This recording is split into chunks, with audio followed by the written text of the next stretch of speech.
todos trabajando en el tema, o por lo menos relacionados al tema, ¿sí? Entonces, todo el temario ha estado orientado a mirar un poco salud familiar, pero el tema que me han pedido es mirar un poco la historia clínica, pero de la atención del niño, ¿sí? Entonces vamos a mirar un poco eso.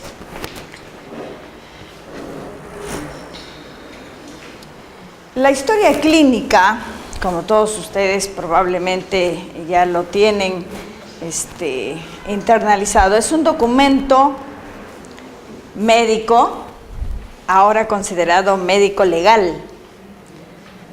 La historia clínica pasó a ser un documento médico legal cuando empezamos a hacer las cosas mal, ¿no?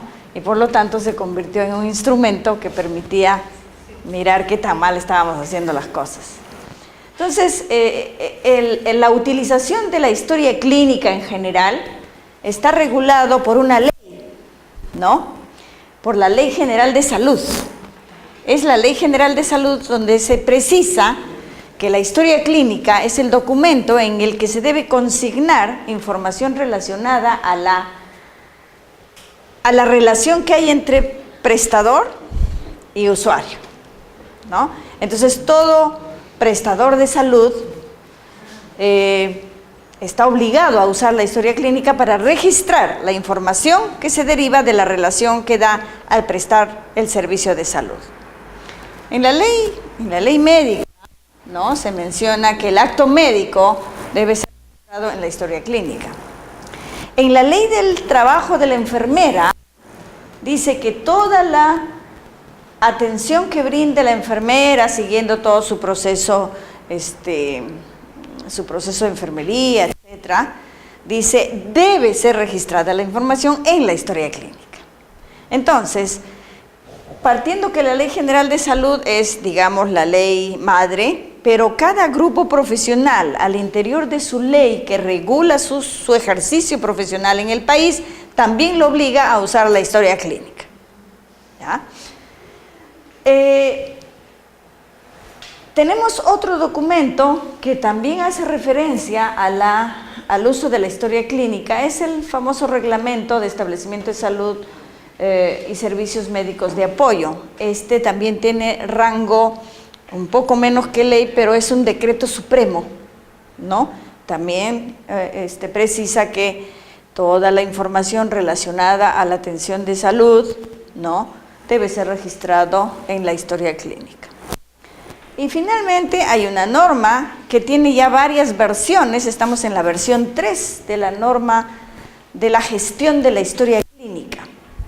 En esta norma, es una norma técnica que ha sido aprobada por resolución ministerial, por lo tanto tiene menor rango que la ley y el decreto supremo, pero este es el que da mayor, digamos, precisiones sobre la historia clínica, porque nos dice cuáles son los formatos obligatorios, digamos, cuál es la estructura de una historia clínica de hospitalización, cuál es la estructura de una historia clínica de consultorio externo, cuáles son los formatos obligatorios que deberíamos de utilizar, etcétera, ¿no? Entonces, en general, esta es la normatividad que regula el uso de la historia clínica. Pero al interior de otras normas técnicas, como por ejemplo, la norma técnica de atención integral de salud del niño, la del adolescente, la del joven, la del adulto mayor, todas dicen de que la información relacionada a la prestación debe ser registrada en la historia clínica. Y en cada grupo etario, digamos, hay algunas especificidades en cuanto al formato de la historia clínica, ¿no? Pero en general, la norma de gestión de la historia clínica te dice cuál es la estructura y luego te dice, de acuerdo a la edad, debe incorporarse algún otro instrumento, ¿ya?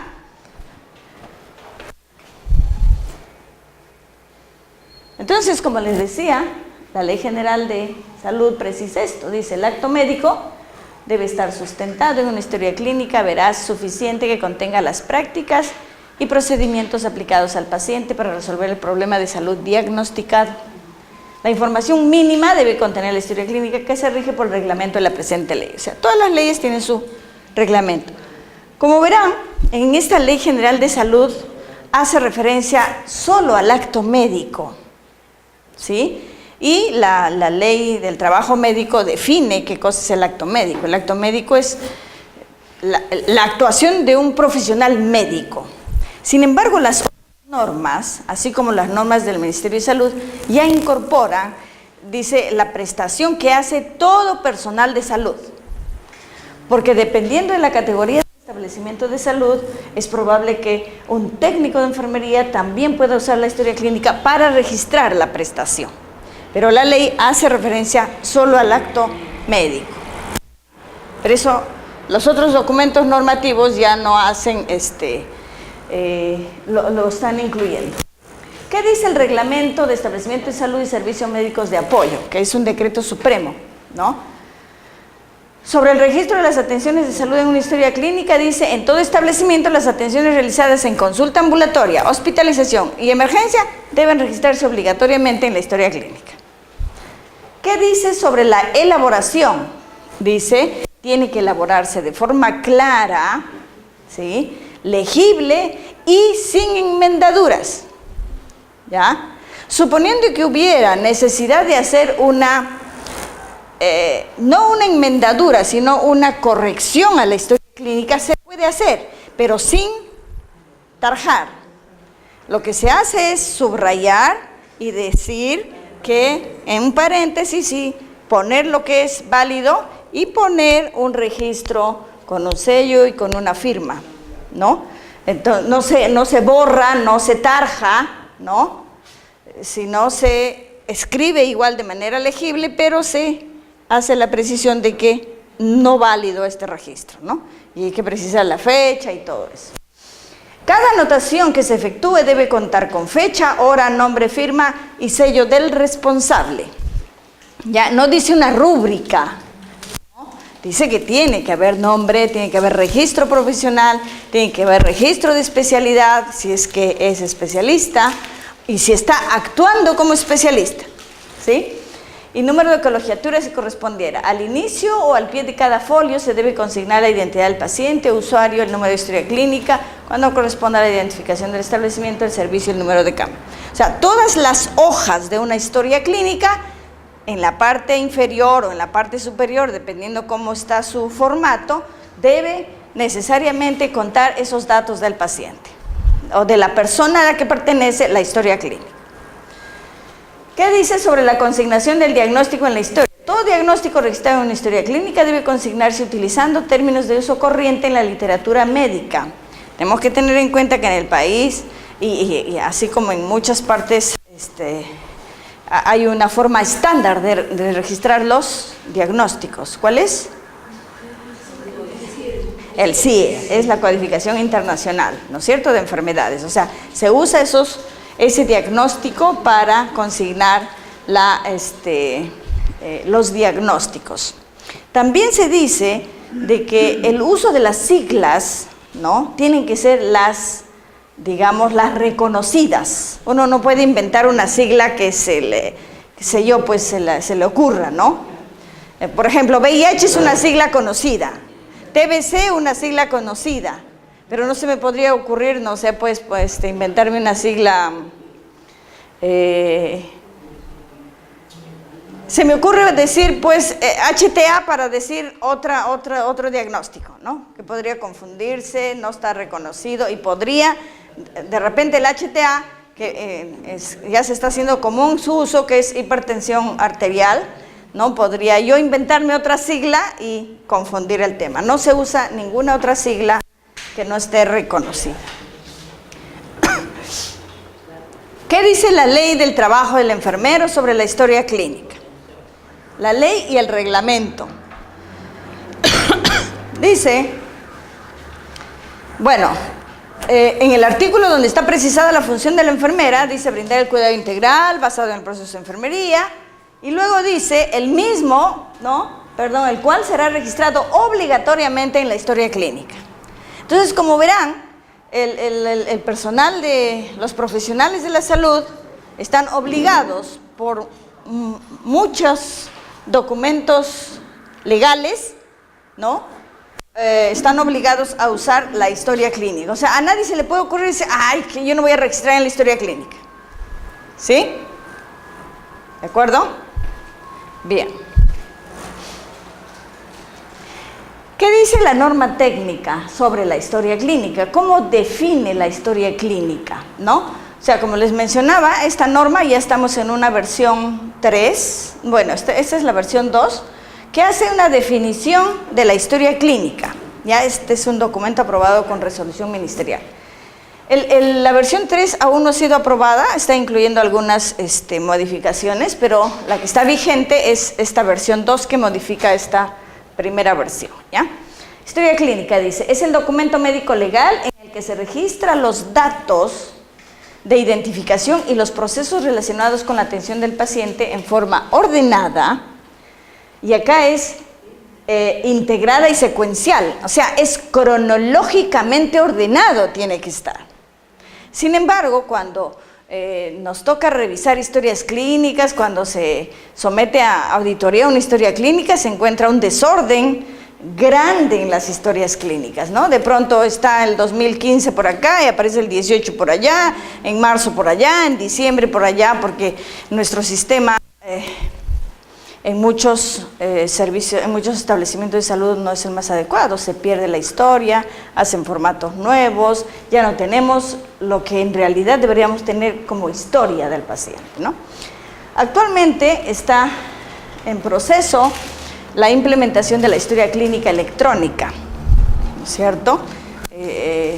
Ya se aprobó el plan para su implementación, ya se han definido varios procesos, pero yo creo que esto nos va a llevar bastante tiempo todavía su implementación, aunque es un sueño de muchas personas y de muchos profesionales que el usuario ande con su historia clínica en la mano, ¿no? En un archivo, en una tarjeta, ¿no? De modo que cualquier médico, cualquier profesional de la salud que quiera atenderlo lejos de su lugar, digamos, habitual, puede tener acceso a la información, ¿no es cierto? Entonces, la idea es esa, pero a ver, hasta ahora todavía no hay gran cosa avanzada, ¿no? La atención que el médico u otro profesional de salud brinda al paciente. Se usa el término paciente, en realidad deberíamos usar el término persona, ¿no? Porque la historia clínica también la uso para personas que no están enfermas, también para personas sanas, ¿no es cierto? Entonces, pero se usa el término paciente. En relación al niño, ahora nos vamos a ir especialmente al niño, que es el tema que me toca.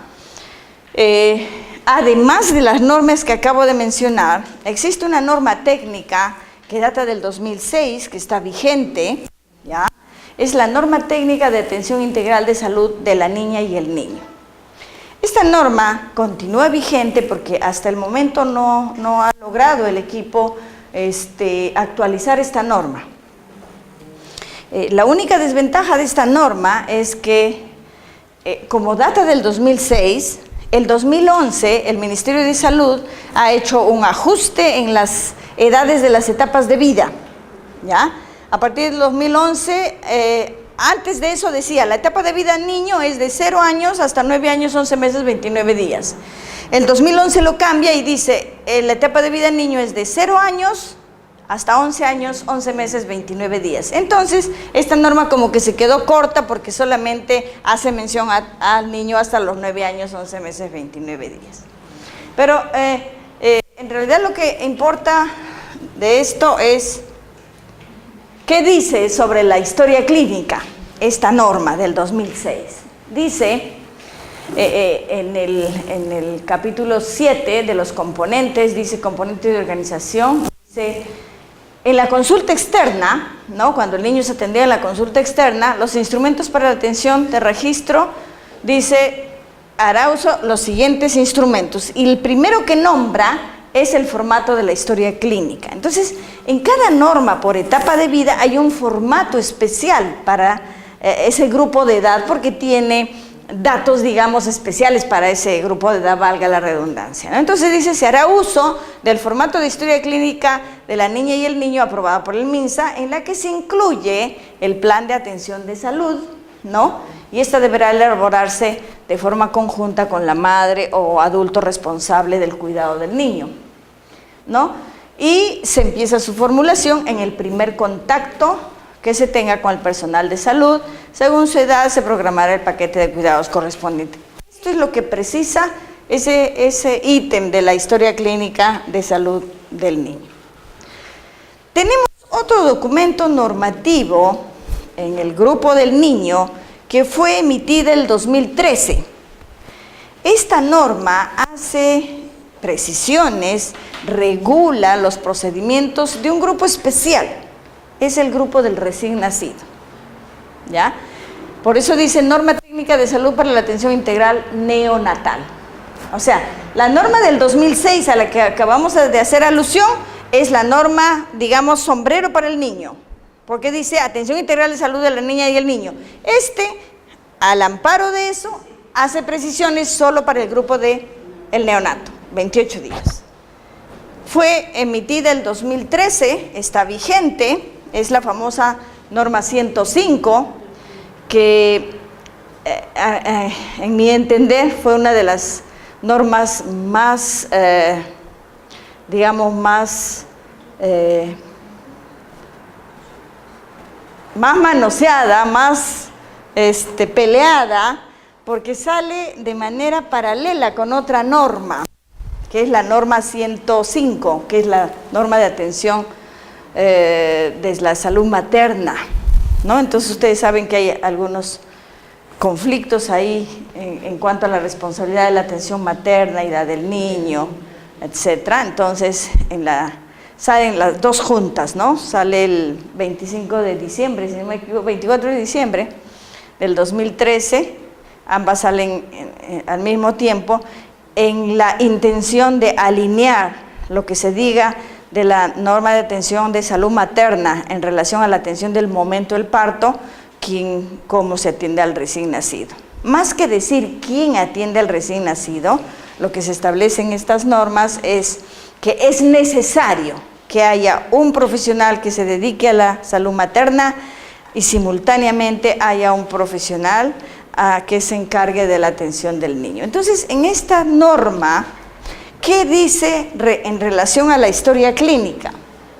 En relación a la historia clínica hace algunas definiciones operativas y en la que también repite lo que está estipulado en la norma de la gestión de la historia clínica.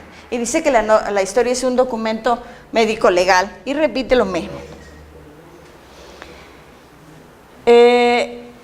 Dice que, por otro lado, dice que los procedimientos de la atención inmediata al recién nacido, dice, deben realizar lo siguiente. Y dice, procedimientos generales, y ahí es donde se hace mención a la historia, dice, identificar factores de riesgo perinatal, obtener y registrar los datos en la historia clínica materna.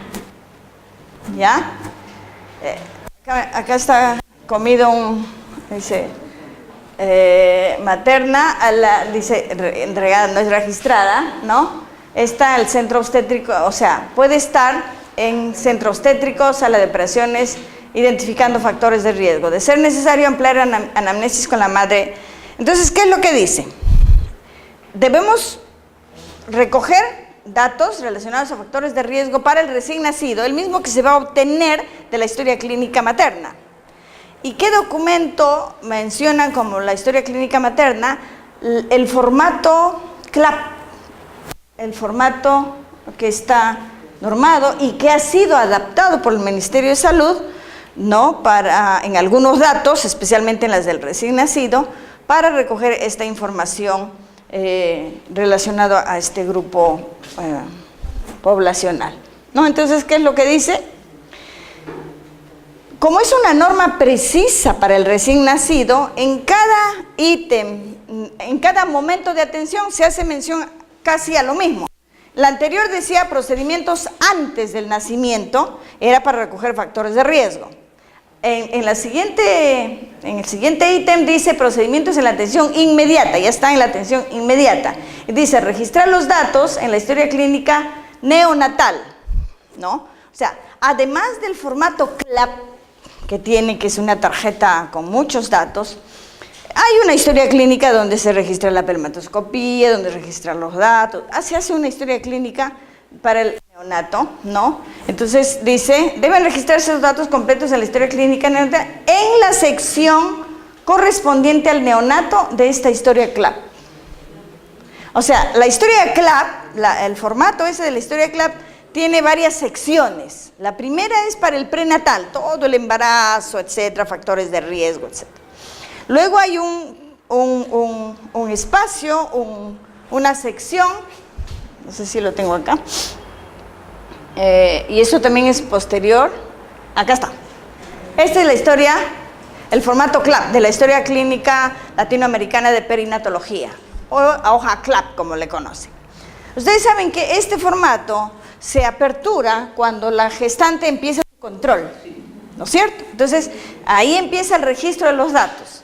Es por eso que dice que los factores de riesgo relacionados al recién nacido que se hayan dado en el prenatal se debe recoger de este formato para ir consignándolos en la historia del recién nacido. Entonces, este es el formato de la historia CLAP. ¿Y cuál es la porción relacionada al recién nacido? Está acá. No sé si está acá. No, esto es, acá está. Toda esta porción es relacionada al recién nacido. Y de acá. O sea, todo esto debe o consigna los datos del recién nacido. ¿Por qué hago alusión a estas normas? Porque, como les vuelvo a repetir, se me encarga mirar la atención del niño, nada más, ahora, ¿no? Pero este formato es para la gestante también. Entonces, ahí está, ¿ya? Todos los datos que están sombreados en rojo corresponden a los datos de la atención del recién nacido. Existe un documento normativo que obliga a los establecimientos de salud a ingresar estos datos en un aplicativo, pero que yo tenga conocimiento, muy pocos establecimientos están ingresando al aplicativo y por lo tanto no está siendo tan útil, no se ve. Por algunos profesionales dicen, estoy perdiendo mi tiempo al escribir en estos documentos, porque no me brinda información. Porque en teoría toda la información que se registra nos debería servir para hacer estudios, para hacer proyecciones, para tomar decisiones en la mejora de la salud. Pero como les digo, existe una norma que obliga a los establecimientos a que esto se ingrese a un aplicativo. No sé si ustedes tienen conocimiento que en alguno de sus establecimientos se está ingresando estos datos a algún aplicativo. ¿Sabe, doctora, si en su establecimiento ingresan los datos de la historia CLAP a algún aplicativo? Nadie. Entonces, probablemente está formando parte de un archivo de papeles, ¿no? Pero la idea de esto es que nos brinde información para tomar algunas decisiones, ¿no? En la siguiente hoja también hay algunos datos, ¿no? Algunos datos que corresponden al recién nacido. A la historia original CLAP, ¿qué datos se ha incorporado? Se ha incorporado datos como, por ejemplo, lactancia materna en la primera hora, corte del cordón, el momento del corte del cordón umbilical, el contacto piel a piel, las vacunas que antes solamente se mencionaba como BCG y ya se consigna la HBV para el recién nacido. Esas son algunas inclusiones que se ha hecho al modelo original de la Clínica Latinoamericana de Perinatología.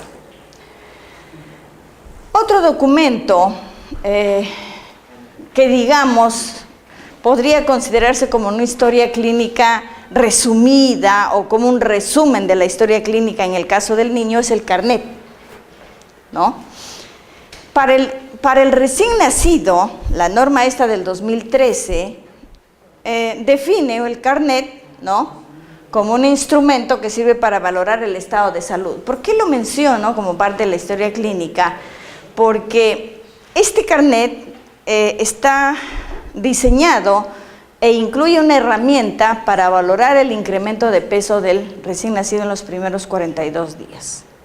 Por lo tanto, cuando el niño está en hospitalización o está en sala ya en alojamiento conjunto después del nacimiento, teóricamente, de acuerdo a lo que dice la norma, el médico debe ir evaluando al niño día a día, ¿no?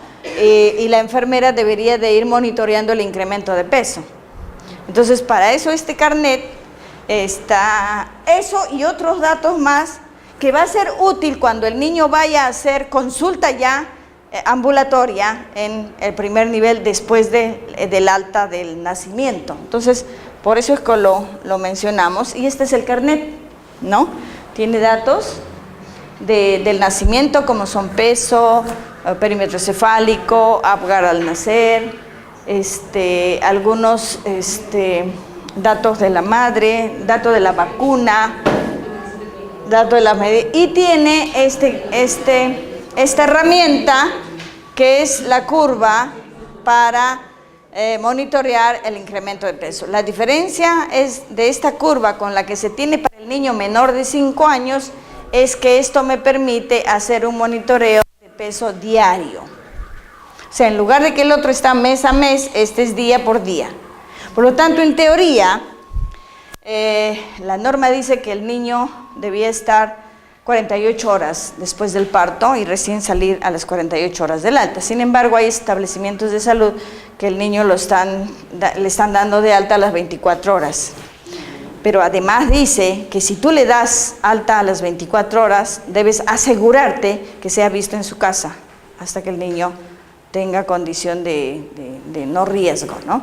Entonces, en teoría debería de monitorearse día a día los primeros 2 o 3 días, y como la norma dice que el siguiente control debiera ser a las 48 horas del alta, que en teoría es 3 o 4 días de vida, luego a los 7 días, luego a los 14, luego a los 21, permitiría tener una idea mucho más precisa de cómo está ganando peso el niño como signo de cuidado adecuado y alimentación adecuada.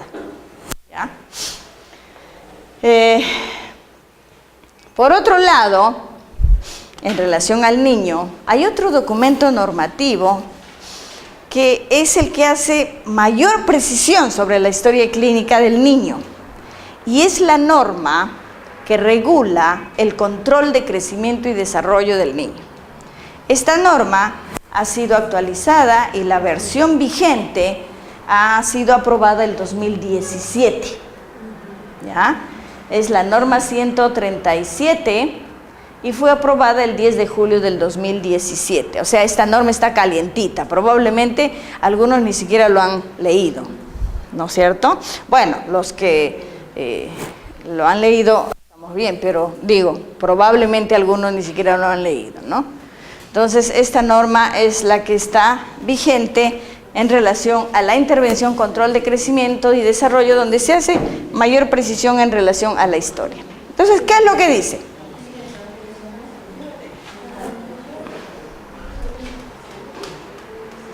¿Ustedes han visto la norma? ¿Sí? ¿Sí? ¿La han leído? En realidad la norma no tiene más de 15 páginas, pero lo que lo hace voluminoso son los anexos. Entonces, cuando tú ves una norma así, no te da ganas de leer, ¿cierto?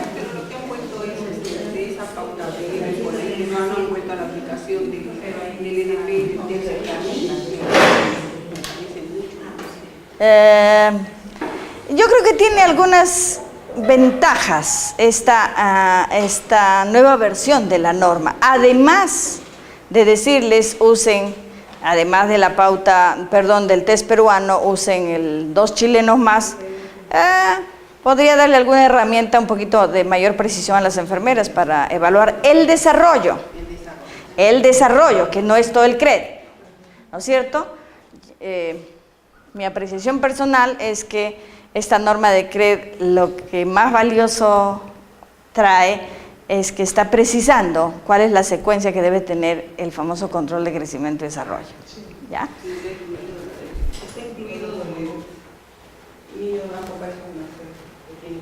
Bueno, siempre ha estado, pero bueno.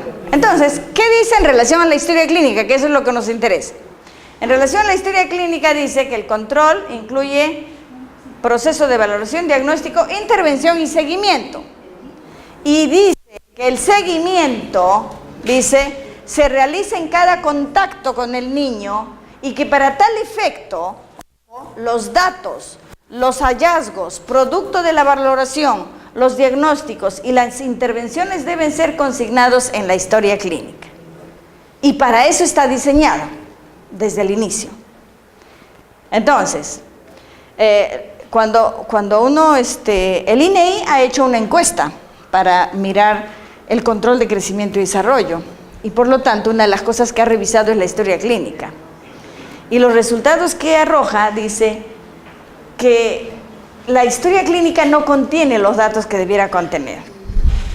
Segundo, hay intervenciones que no se hacen, porque no están en la historia clínica definitivamente, como por ejemplo el tamizaje de maltrato y violencia. ¿Qué otra cosa dice? No se evalúa, no se hace exámenes físicos completos. Eso dice los resultados de la encuesta del INEI en relación a estas historias clínicas.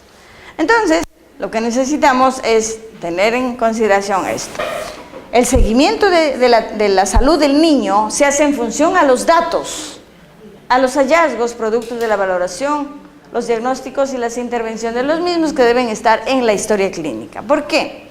Yo he hecho una investigación exploratoria en una región y resulta que a un niño durante su primer año lo ven hasta 10 profesionales diferentes, ¿no? O sea, a los 12, 13, 15 controles que le corresponde, hay hasta 10 profesionales diferentes que lo hacen. El número menor que se ha encontrado en esta investigación exploratoria es 5 profesionales. ¿Qué significa? Que no es una sola la persona la que mira a las personas. Por lo tanto, necesitamos que los datos, los hallazgos, los diagnósticos, las intervenciones estén claramente registrados en las historias clínicas. Y no siempre es así, ¿no? Porque a veces encontramos y dice, qué sé yo, signos de alarma, y agarran y hay una raya ahí, ¿no? O hay una raya horizontal o hay una raya vertical. No sabemos si se exploró, no sabemos si eso es negativo o es positivo, no se sabe qué. Entonces, la historia clínica debe ser, en la historia clínica se debe consignar información mucho más válida, pues, para hacer el seguimiento. Entonces, en esta misma norma dice, la historia clínica del niño, ¿ya? La historia clínica del niño tiene un formato estandarizado, ¿ya? Tiene un formato estandarizado y debe formar parte de una carpeta familiar, ¿no es cierto? Parte de una carpeta familiar. Esto es mucho más manejable en zonas rurales y donde el territorio y la población es menor. Pero imagínense en zona urbana, solo imaginen en, no sé, pues en Jesús María, manejar historias, carpetas familiares, ¿será posible? ¿Ustedes qué ámbito tienen en Chilca? ¿Cuánto de población manejan? Total. Ahí, por ejemplo, para empezar, hay una parte que es una zona como golondrina. Ya. Hubo un alcalde que trajo un montón de gente de la selva. Ya. Su DNI está ahí, pero después lo cambiaron. Hay gente que viene, o sea, ellos jalaron a todos sus demás y todos tienen su DNI allá, en la selva. Ya. Entonces, según nuestro registro, ellos están allá. Ya. Pero viven ahí. Viven ahí, van. Hay muchas empresas como las hidroeléctricas que traen mucha gente. De lunes a viernes o a una vez el sábado es full gente. Ya. Todo, pero no vive, porque ellos salen de su trabajo a la empresa a las 5 de la mañana y usted va a buscarlos, a censarlos Y no están. nunca los encuentra. Llegan 10, 11, duermen y es una rutina. Pero sí, entonces han hecho un diagnóstico de eso. Ustedes saben más o menos qué población es la que, digamos, es no fija. Es un censo, el censo que se debía hacer con la ficha familiar. Recién lo quieren hacer, pero no lo hacen, no tienen ni idea. No tienen idea de cómo hacerlo, No. peor con esas características de la población. ¿no es cierto? Porque imagínense empezando a hacer censo de esas familias o de esas familias que vienen como a un hotel, ¿no? Duermen y trabajan y ya. Entonces a ellos ni siquiera puedes asegurarle brindar atención. Pero de todas maneras debe haber gente, digamos, autóctona, gente que es de la población. Recién están haciendo ese censo, pero no lo ven como, ese es un censo, pero ellos lo han puesto como es una sectorización por Profam, mal. Porque no sale ni nadie quiere salir porque dice yo no pago, no me pagan Profam, yo tengo por qué salir, pero esa es una distorsión total en los servicios de salud que están a cargo del Ministerio de Salud, que es Lima Metropolitana, ¿no? A cargo de las DIRIS. No solamente en las DIRIS, sino también en los gobiernos regionales. Hay una distorsión en relación a un bono que se ha estipulado en el... ¿Ustedes también creo que están siendo beneficiarios ya en la FAP, en la policía? ¿Todavía? Pero están detrás de eso. Sí, porque he tenido visitas de algunos y quieren el bono y por lo tanto quieren implementar el Profam. En realidad el Profam es un programa de formación, o sea, en realidad eso no es Profam, ¿no? La idea es implementar el modelo de atención integral de salud basado en familia y comunidad.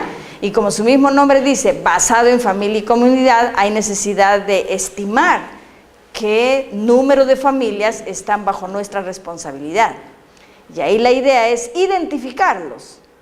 Está mal llamado censo, porque censo en estricto significa hacer un corte y para lo cual debe inmovilizarse a la población, y eso es casi imposible de forma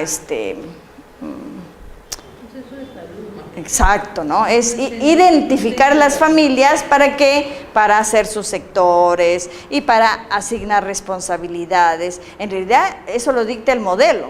El problema es que este famoso bono, que es una retribución económica al trabajador, ha distorsionado el tema. Por lo tanto dice, como te dan bono, entonces hazlo tú, y como a mí no me dan bono, yo soy contratado, yo soy servicio de terceros, o yo soy, no sé, no lo hago, eso hazlo tú. No, la idea de sectorizar, de asignar responsabilidades, es una forma de atención que es una forma de organización que involucraría a todos, pero ahí hay una gran distorsión, ¿no? Entonces, como a ti te pagan Profam, en realidad no es paga Profam, se llama bono de atención primaria de salud, y en realidad no debería de pagarse porque ha hecho su diplomado de Profam y hace la visita, no.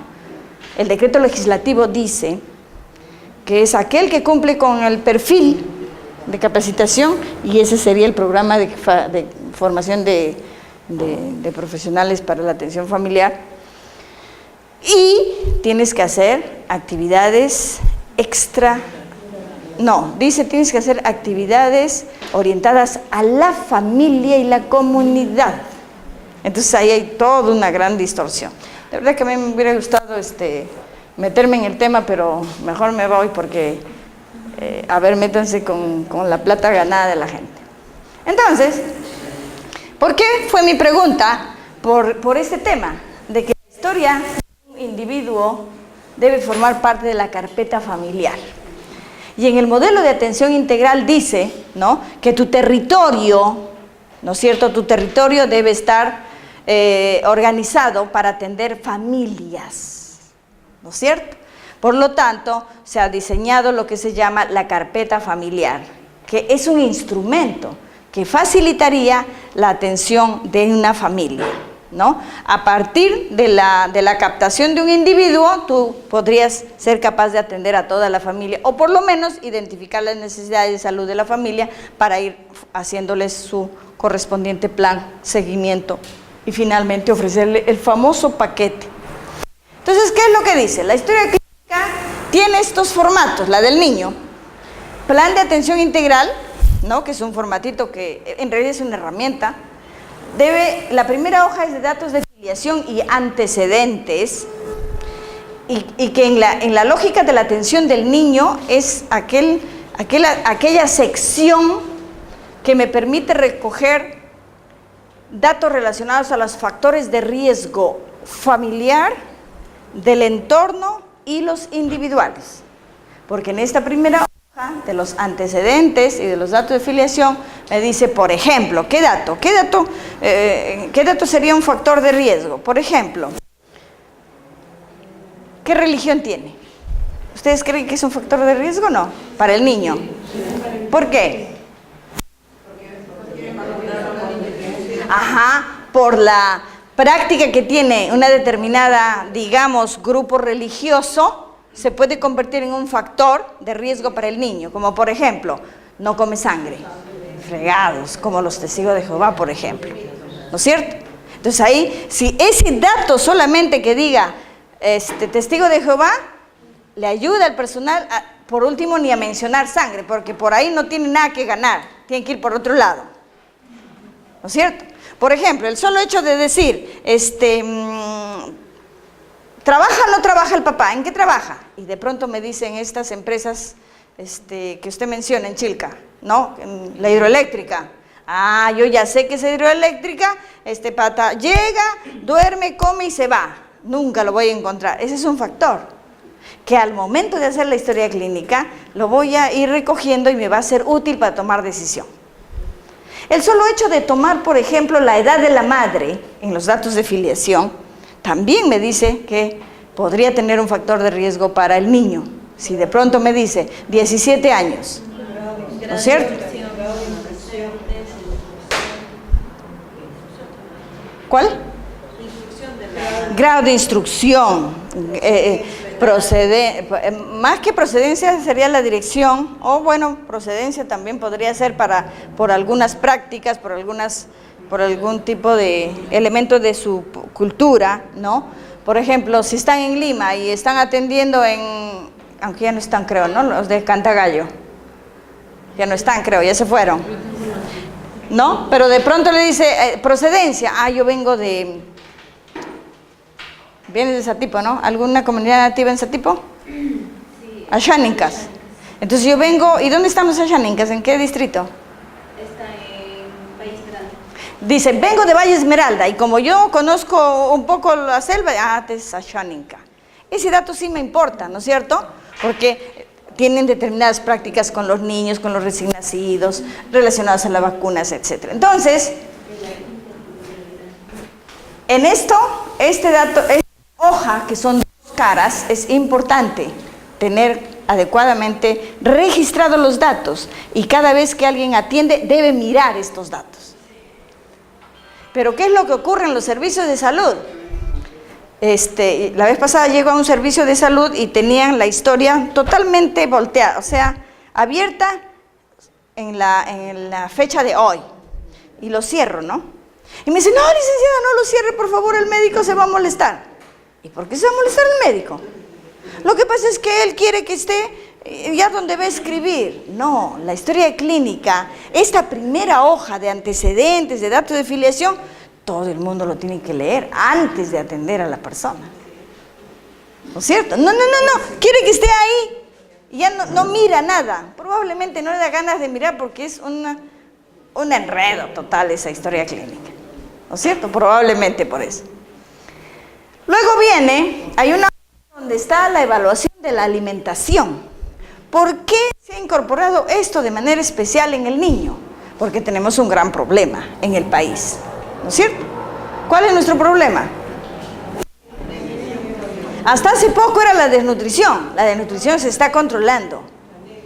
El problema ahora es la anemia, ¿no es cierto? Y se dice que la primera causa de la anemia, ¿cuál es? El inadecuado aporte de hierro en la dieta usual del niño. Por lo tanto, a todo el mundo le interesaría esos datos de la evaluación de la alimentación. A todo el que atiende al niño. ¿No es cierto? ¿Qué otro formato tiene? Ya viene el formato de consulta. Y el formato de consulta está diseñado para que lo pueda usar el médico, la enfermera, el psicólogo, el odontólogo, el técnico, porque como está prediseñado, está estructurado de manera tal que le permite recoger información a través de toda la evaluación que hace, le permite consignar un diagnóstico, pero no solamente un diagnóstico de morbilidad, sino también diagnósticos relacionados a la condición del crecimiento, a la condición del estado nutricional, a la condición del desarrollo, ¿no es cierto? Y luego está diseñado para registrar los resultados del proceso de consejería. Porque ¿qué registra? Registra los factores causales de la situación problemática que podrían estar en... De pronto encuentran que la curva de crecimiento del niño no está siendo paralela, está alejándose del estándar, ¿no es cierto? Esa es la condición del crecimiento, tiene que haber alguna causa. Y la historia clínica está diseñada para poner esas causas. Y esa causa tiene que estar relacionada al acuerdo, que también es la otra parte, que ahorita lo van a ver, que es la otra parte de la historia clínica. Entonces está diseñado para que lo use cualquiera y para que lo mire cualquiera. ¿Qué más tiene? La historia clínica del niño, además de este formato estandarizado, tiene otros instrumentos. ¿Cuáles son? El test peruano el formato del test, de los test para evaluar el desarrollo psicomotor, que ahora son 3. Test peruano, el EDP y el TEPSI, ¿no? Son los formatos. ¿Qué más tengo? Tengo los gráficos del patrón de crecimiento. ¿De qué indicadores? Peso para la edad, talla para la edad, peso para la talla y perímetro cefálico para la edad. Ojo, por esta nueva plaga del Zika, es importante ir monitoreando el perímetro cefálico del niño hasta los 36 meses. ¿Ya? Pero además, dependiendo de la condición del niño, podrían incorporarse otras tablas como las de Fenton, por ejemplo, para prematuros. ¿Sí? ¿Qué más tiene? Tiene además una fichita que me permite orientar el tamizaje de violencia y maltrato. Porque recuerden, eso no puede escapársele a nadie. El médico que ve al niño por infección respiratoria, por diarrea, por parasitosis, tiene que estar atento a estos signos de maltrato y violencia. Porque todos los días estamos escuchando que muchos niños están siendo expuestos y los adultos que atendemos al niño estamos siendo cómplices, 1 por buscar esos signos y 2 por no notificarlo cuando corresponde. Entonces, estos son los otros instrumentos que forman parte de la historia clínica del niño, tal cual está estipulado en la norma. Y está en realidad no hay un formato visual, lo que sí, o sea, que parte de la historia clínica sí está el odontograma con una fichita de la atención odontológica, pero el visual no tiene un instrumento como parte de la historia. Si no te da el... Sí, hay algunas otras herramientas que están como anexos en la norma que no necesariamente deben formar parte de la historia clínica. ¿Ya?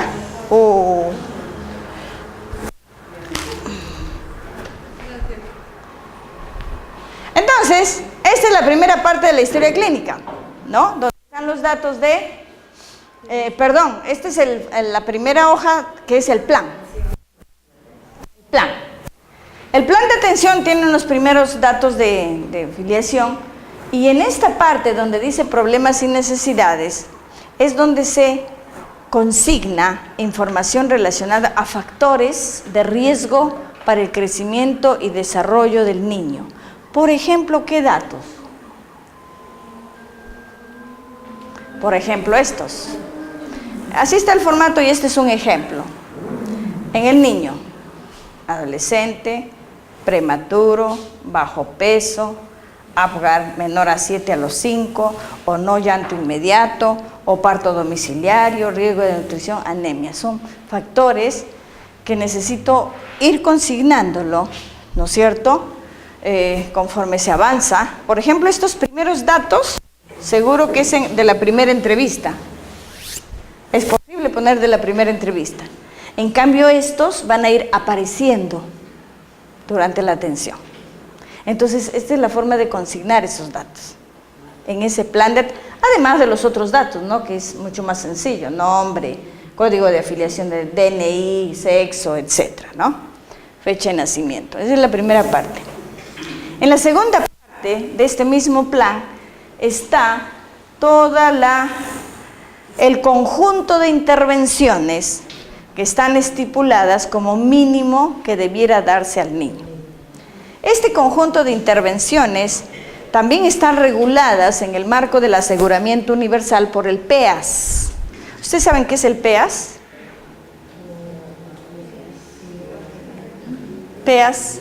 ¿Han escuchado hablar del PEAS o no? En el marco de la ley del aseguramiento universal. ¿Saben qué es?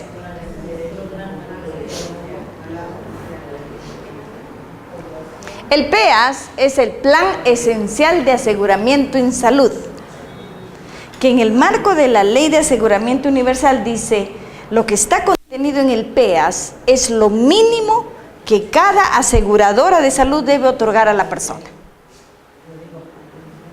¿Ya? ¿Qué significa? Dice, por ejemplo, para el niño, dice: todo niño tiene derecho a vacuna, CRED, suplemento, atención de la morbilidad prevalente, atención de las emergencias, atención de las urgencias, hospitalización. Tiene derecho a suplementos de vitaminas y tiene derecho, por ejemplo, a atención odontológica. Ese es lo mínimo que tendría que darle el SIS a sus asegurados, salud a sus asegurados, la sanidad de las fuerzas armadas, militares, no sé, son armadas, o de las policiales, que sería el fondo, el FOSPOLI, o qué sé yo, RIMAC. O sea, eso es lo mínimo que tendrían que darle a todo. Eso dice la ley. ¿Ya? Entonces, ese conjunto de intervenciones están listadas acá. Todo lo que tienen que darse al niño. ¿Sí? Y se planea por grupos de edad. Lo único que se consigna ahí es la fecha de cuando está previsto otorgárselo. Con lápiz y luego con lapicero lo que ya se lo otorgaron. Entonces, si esto estuviera en la primera parte de la historia clínica, cualquier personal de salud podría fácilmente hacer el seguimiento del paquete de atención integral del niño. Pero en teoría, en muy pocos, esa es la teoría. En la práctica hay muchos establecimientos que ya lo han implementado, pero también hay muchos que todavía no tienen idea de cómo hacerlo. Porque esa es la idea de este plan, ¿no? Ir haciendo el seguimiento de qué le falta al niño. ¿Por qué? Porque en teoría todo lo que le voy a dar al niño dice que lo va a mantener al menos sano, o por lo menos controlar sus factores, o por lo menos voy a detectar oportunamente algún factor, algún daño, algún riesgo. Esa es la teoría. ¿Sí? Entonces, esa es la parte del plan.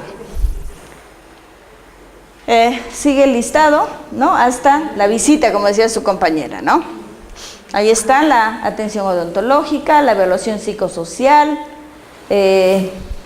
evaluación de la agudeza visual, que se hace a partir de los 3 años, y las visitas de seguimiento, ¿no? Pasa por las sesiones demostrativas, atención temprana del desarrollo, etc. Y luego viene el formato de los datos de filiación. Eso está diseñado, ¿ya?, para registrar estos datos que son importantes para la salud del niño. Como decíamos, la ocupación, el grado de instrucción, ¿no es cierto?, del padre y de la madre. ¿Sí? Estado civil, ¿no? Por ejemplo, acá dice, María Zambrano, estado civil conviviente, y resulta que el padre es casado. ¿Qué significa? ¿Qué es la otra? ¿Factor de riesgo para el niño? Sí. ¿No es cierto? ¿Sí? Religión, domicilio. Se ha incorporado el tema del teléfono porque ya en muchos, o sea, yo creo que todo el mundo tiene teléfono, ¿cierto? Entonces hay que usar ese teléfono. Ayer les decía a un grupo de enfermeras, ¿por qué en lugar de whatsappearse tonterías, creen su grupo, ¿no? Por ejemplo, en el ámbito, cabecera de red, cabecera de microred, qué sé yo, el centro. ¿Ustedes son cabecera de microred? No son la cabecera. Ya, pero entonces, por ejemplo, centro de salud de Mala, cabecera de microred, ¿no es cierto? ¿Hay especialistas? No. Son médicos generales, Ya. también otras especialidades ya han vuelto, pero a beneficio de la población ellos hacen un día de cardiología, Ya, está bien, pero hay cardiólogo, por ejemplo, ¿no es cierto? Entonces, ¿qué es lo que tendrían que hacer las enfermeras que hacen la atención del niño? Establecer una red, ¿no es cierto?, vía virtual, telefónica, con el cardiólogo, porque con el cardiólogo pueden entablar y decir, te estoy mandando un niño porque sospecho de que hay una cardiopatía congénita, etcétera, etcétera. Entonces es fácilmente usando el teléfono. Y ir notificando a la madre. Es por eso que se ha incorporado el teléfono, que al inicio, hace 10 años nos parecía, oye, ¿para qué teléfono? ¿Quién le va a llamar? No, y ahora ya se llama, ¿no es cierto? Que venga, he abierto la vacuna, tengo el micronutriente, etcétera. Ya, ahora termino. ¿Qué más? No, todavía falta. Ya, a ver. Aquí hay un listado de factores, ¿no?, que la literatura nos dice que son factores de riesgo para el niño, ¿no? Los factores socioeconómicos y culturales.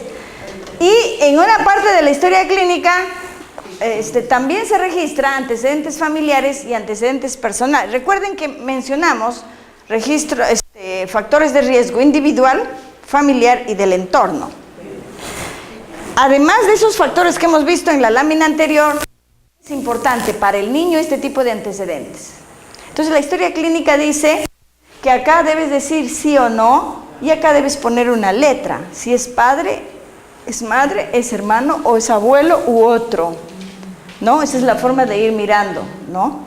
Probablemente acá faltan algunos factores que tendrían que sugerir que se agregue, pero por lo menos eso se tiene. Y luego vienen los antecedentes personales, o sea, del individuo, del mismo niño, ¿ya? Y ahí, ¿cuáles son? Relación al embarazo. Pero acá hay una recomendación especial que tengo que hacer para el registro de esos datos. Si bien es cierto que la historia dice, te da solamente 2 opciones, la pregunta que se haga a la madre del niño o al acompañante o al adulto que lo trae al niño es no hacer la pregunta cerrada, sino hacer la pregunta abierta, pero orientar hacia qué nos interesa. Por ejemplo, yo no le voy a preguntar y decir, señora, ¿su embarazo fue normal o complicado? La mamá, ¿qué sabrá? Pues dirá, normal, señorita. No, esa no es la forma de preguntar, a pesar de que la historia dice así.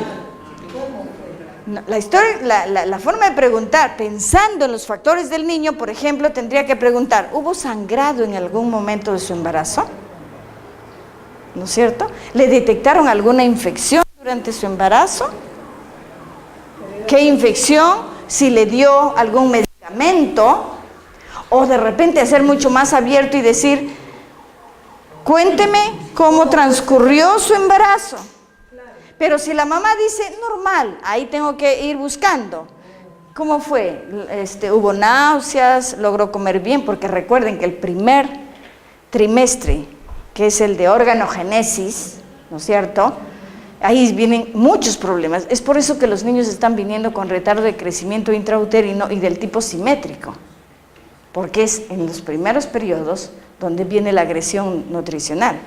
Viene el estrés, viene mala alimentación, viene náuseas, viene vómitos, no comen, etcétera, y los chiquititos están naciendo con 47 centímetros, 45 centímetros, con 2 kilos 500 de peso, 2,400.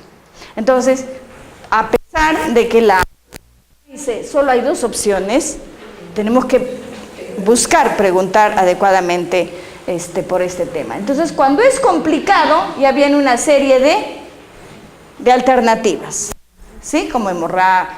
Y dice, embarazo en riesgo, sí, infecciones, sí, anemia, sí, ¿no? Aquí hiperemesis, ITU, tratamiento de hemorragia en primer trimestre. Dice, ITU sin tratamiento.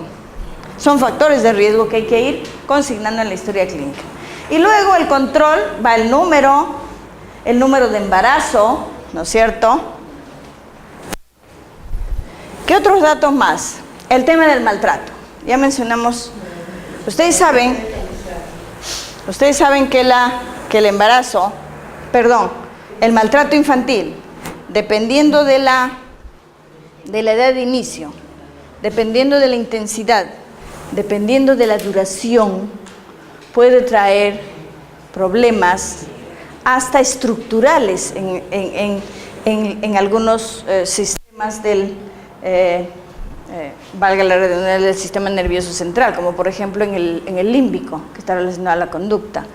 Pero en general dicen que el maltrato limita, impide estos procesos de sinapsis, procesos de mielinización, procesos de crecimiento neuronal, etcétera, ¿no? Entonces, por eso es importante irlas explorando. En relación a las prácticas de alimentación, recuerden que la alimentación es un proceso voluntario que está condicionado por conocimientos, por prácticas, por creencias, por mitos. Por lo tanto, es una práctica que puede ser modificada. Y hacia eso está orientada la mayoría de la consejería que se da en salud, a mejorar las prácticas de alimentación, así como a mejorar las prácticas de cuidado.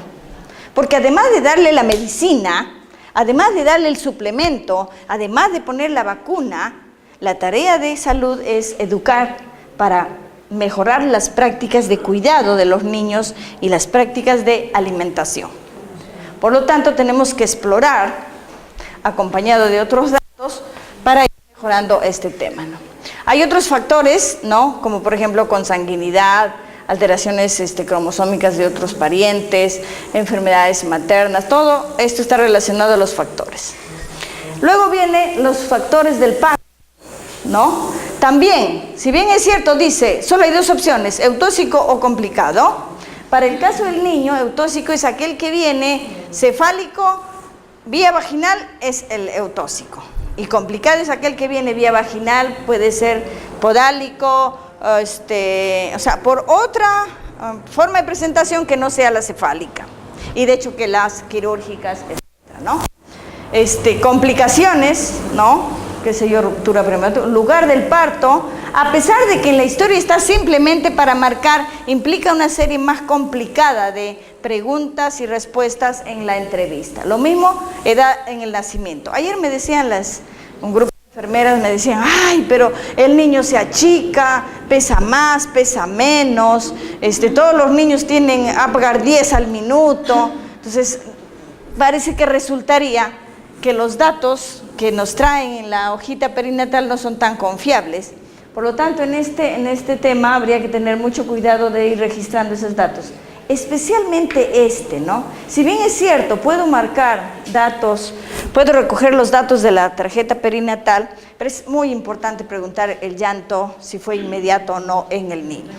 Porque este es uno de los primeros factores que me estaría indicando asfixia. Y la asfixia es una de las primeras causas de mortalidad del niño, pero además de daño neurológico, ¿no es cierto? Y hay investigaciones que no solamente investigaciones, sino los datos que me da el Sistema de Vigilancia Epidemiológica y el INEI me dicen que las primeras causas de mortalidad en el niño y de daño es prematuridad.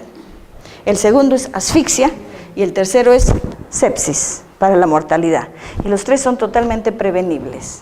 Entonces necesitamos ir mirando este dato, ¿no? Del llanto para el tema de asfixia y necesitó reanimación, etc. Los factores, después del nacimiento, ya viene de las atenciones, ¿no? Los postnatales. Y esta es la parte de la alimentación, ¿no? Es una serie de preguntas, pero las preguntas no son para la madre, las preguntas son para el trabajador. Por lo tanto, para que el trabajador lo responda, tiene que hacer preguntas a la madre, pero de otro tipo. Por ejemplo, dice, el niño está recibiendo lactancia materna, ahí dice explorar. ¿No es cierto? Tenemos que explorar, ¿no? Con qué le está alimentando, qué alimento le está dando, ¿no? De modo que la mamá pueda responder. La segunda está relacionada a la técnica, dice explora y observa para que respondas, ¿no? Entonces está relacionado a la posición, al agarre, ¿no es cierto? Posición y agarre generalmente, luego está la frecuencia, ¿no? Ustedes saben que la lactancia es a demanda, sin embargo, tenemos una frecuencia más o menos razonable que dice de 8 a 10 en 24 horas, tiene que haber lactancia en la... Entonces, esta serie de preguntas que está para cada grupo de edad me permite ir determinando si la práctica de la alimentación en el niño, de acuerdo a la edad, es la más adecuada. ¿Sí? ¿Qué más tengo? Sigue, ¿no? Relacionado a la alimentación complementaria, no, sigue menor de 6 meses, me parece, eso es ya cuando se registra el dato, se pone sí, sí, sí, o no, no, no, sí, no se marca, no se raya, ¿ya? ¿Qué más tengo? Por ejemplo, en relación de cuántas veces dar de lactar, se pone número. Y luego viene la alimentación complementaria, ¿no es cierto? Ustedes saben que la alimentación en el niño depende mucho de ¿qué? Del desarrollo, de la maduración neurológica, el tipo de alimento, ¿sí? La capacidad gástrica para la cantidad de alimento. Cuando es lactancia materna no interesa, porque solo se regula. Pero cuando ya es alimentación complementaria, sí me interesa mucho saber cuál es la capacidad gástrica de un niño de 6 a 8, de 9, de 10, de 11, de 12, para ir más o menos teniendo en cuenta cuánto de alimento le tiene que dar. El otro que necesitamos tener en cuenta en la alimentación es la densidad energética del alimento que le estamos dando. Por ejemplo, si estoy en la selva y me dice le doy platanito, ¿no es cierto? ¿Qué densidad energética tiene eso? Porque eso me va a determinar la cantidad también. ¿No es cierto? Si estoy en la sierra, estoy en la selva, o cuál es su costumbre de darle, ¿no es cierto? De repente dice, le estoy dando caldito. ¿Cuál será la densidad energética del caldo? 10-1 contra el puré de papa, ¿no es cierto? Una cuchara de puré de papa es igual a 10 cucharas de caldo y a 5 cucharas de sopa. Entonces, esos elementos tenemos que tener en cuenta, porque si bien es cierto, acá nos están dando alguna facilidad para ir orientando eso, pero eso tengan en cuenta. Todo esto es parte de la... Y luego viene la hoja de consulta. Como les decía, la hoja de consulta, ¿no? Trae en primer orden, dice descarte de signos de peligro. En realidad ese es el famoso triaje que tendría que hacerse. El triaje ustedes saben que significa selección, y este es un término que se usaba en la guerra, ¿no? Para determinar, este está moribundo, ya no se salva, así es que etiqueta negra, ¿no? Etiqueta roja porque está grave pero se puede salvar, por lo tanto amerita atención inmediata. Puede esperar, no tiene nada, o sea, esa es la selección que se hace. Y con estos signos de alarma es lo que se hace. Si este niño está para atenderse inmediatamente o puede esperar una consulta externa, puede esperar su turno, etc. Y está por meses. ¿Por qué? Porque usa la metodología IEPI. Ustedes saben que la metodología IEPI no es una norma, es una metodología. ¿Qué significa? ¿Cuál es la metodología IEPI? ¿Qué dice la metodología IEPI? Evalúa, clasifica y trata. Ajá, o sea, te dice, mira, observa, ¿no es cierto? Evalúa, clasifica y decide, trata. Esa es la metodología. Por lo tanto, es importante mirar en qué condición está, luego hacer una clasificación, ¿no es cierto? Para el caso del profesional médico, se llamaría pues evalúa, haz tu diagnóstico y da tratamiento. Para profesionales que no están autorizados para hacer diagnósticos médicos o tratamiento farmacológico, lo que va a hacer es clasificar e indicar el tratamiento de acuerdo a un protocolo. De acuerdo a un protocolo, no a IEPI, por si acaso la IEPI no es norma. El tratamiento se da de acuerdo a la guía de práctica clínica vigente. Por si acaso, esos módulos de IEPI que circulan no están actualizados. Lo que tenemos que tomar de la IEPI es la forma de abordar, pero la clasificación, el manejo, tiene que estar basado en guías de práctica clínica. ¿Ya? ¿Qué más tengo? Y estas son las curvas, ¿no? Son los patrones de crecimiento que se está usando, que está vigente, para evaluar el crecimiento y el estado nutricional del niño. ¿Ya? Estos patrones son los famosos patrones OMS 2006. A diferencia del patrón anterior, ¿cuál es la diferencia entre el patrón que usábamos antes? ¿Qué patrón usábamos antes, saben?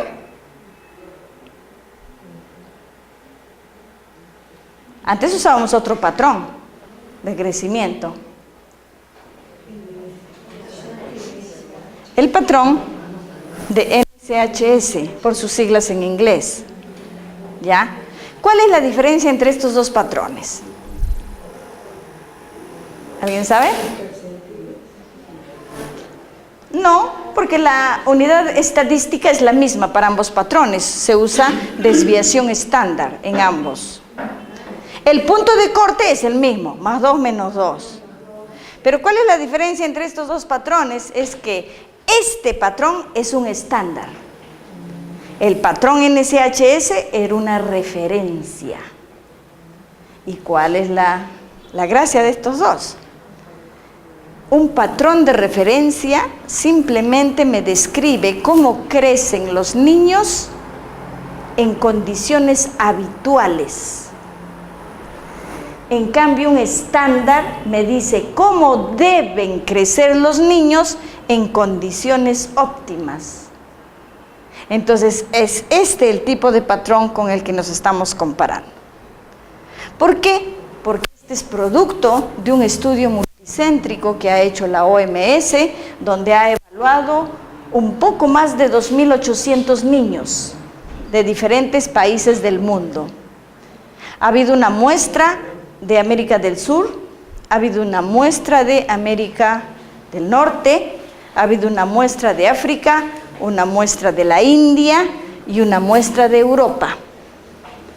Entonces, ¿qué me dice este patrón? Me dice que cualquier niño que tenga condiciones de lactancia materna exclusiva, alimentación complementaria adecuada, cuidados de salud tal cual que especifican en las normas y libres de humo, haya nacido en el Cerro El Pino y en Noruega, tienen la posibilidad de crecer igual.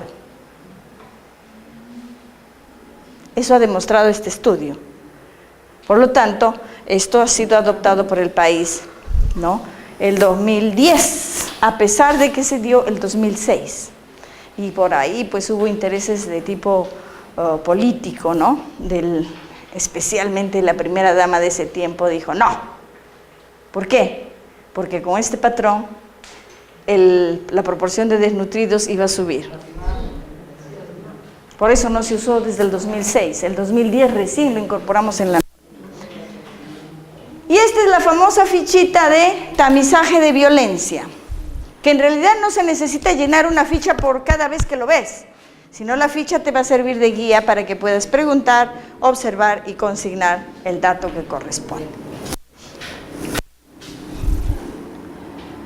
Este es el formato, ¿no? del test peruano. Para algunos es un test demasiado simple, para mí es un test complicado. ¿Por qué? Por cada grupo de edad tengo que evaluar 12 líneas del comportamiento, ¿ya? hay 88 hitos previstos, ¿ya? Y los otros instrumentos son el carnet. Y recuerden que el carnet es una historia clínica resumida, ¿cierto? Y es elaborado por un profesional de la salud. Por lo tanto, debería reflejar, así como la historia clínica, que de verdad es manejado por profesionales de la salud. Y lamentablemente no es así. Espero que el asunto mejore. ¿Qué tengo en el carnet? Hay una serie de incorporaciones que se ha hecho para facilitar el registro de datos importantes, ¿no? Y lo que sí, un poquito para orientar sobre el uso del patrón. Si bien es cierto, el punto de corte de normalidad está definido entre más 2 y menos 2 desviaciones estándar, lo que interesa para el crecimiento del niño es la tendencia del crecimiento. Y recuerden que cada niño tiene su propio ritmo de crecimiento. Y la idea es que a partir de un par de medidas sucesivas, yo pueda proyectar la curva individual del niño. Y luego, sobre eso, voy monitoreando. En este caso, por ejemplo, a los 4 meses se detuvo, a los 5 meses gana, pero no regresa a su curva estándar, o a su curva esperada. Sigue creciendo hasta que final, a los 8 meses, regresa a su curva. Recién ahí se llama niño recuperado.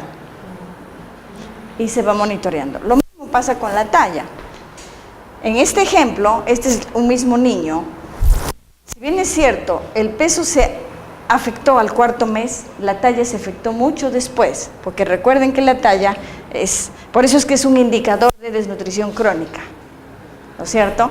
Entonces, en este caso, a pesar de haber bajado, etcétera, todavía se mantenía dentro de más 2 menos 2, y a eso se le llama riesgo nutricional. ¿Y cómo es que se registra en el carnet?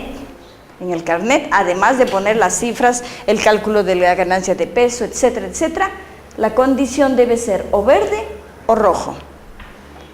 Acá no va N, acá no va check, no, ahí debe pintarse de un color, para el peso y para la talla, y además de poner la cita, etcétera, en el carnet, ¿no es cierto? Y las otras intervenciones, dependiendo de qué, por ejemplo, dice tratamiento de anemia, qué medicamento le están dando, cómo fue su examen de control, fecha de examen, resultado, etcétera. O sea, es un poquito más complejo que los carnets anteriores, ¿no? Donde tenemos que registrar la mayoría de... Este es el carnet anterior, este es el nuevo, ¿sí? Y bueno, estos son los formatos ya de registro diario, que lo han visto con Patti, me imagino, que es el famoso GIS, y este es el FUA, ¿no? Que también son los registros de la atención del niño. Y luego existe otro instrumento que se llama el registro de seguimiento. Independientemente de que pueda ser físico, electrónico, tiene que haber un instrumento de seguimiento, ¿ya? Con esa carga de información que se pone en la norma técnica. Y listo.